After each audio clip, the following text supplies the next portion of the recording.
Finally সেই viral জায়গাটায় আমরা চলেই গেলাম, যেটার জন্য এতদিন ধরে প্ল্যানিং চলছিল, বাট কোনো না কোনো কারণে সেই প্ল্যানটা ক্যান্সেলই হয়ে যেত।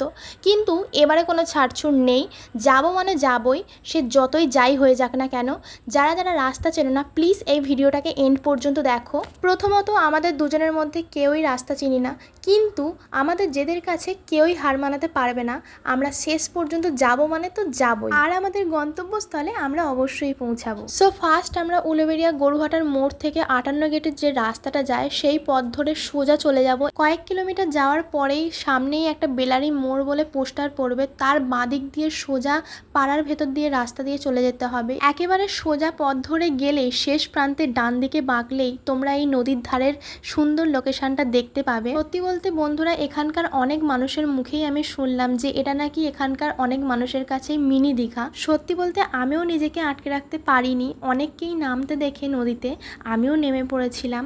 আর এখানকার ভিউটা জাস্ট অসাধারণ ছিল। যদি কেউ ফার্স্ট একবার এখানে এসে থাকো, তার প্রত্যেকবারই এখানে আসার ইচ্ছা হবে। আমরা বেরিয়েছিলাম 3:30 4টে নাগাদ করে। ওখান থেকে বেরিয়েই আমার চোখে পড়েছিল এই মন্দিরটার দিকে, বাট এটা মন্দির নয়, এটা নাকি একটা আশ্রম। আমি ঢোকার চেষ্টা করেছিলাম, বাট এখানে পারমিশন নিয়ে নাকি ঢুকতে হয়। সো বাড়ি চলে এলাম।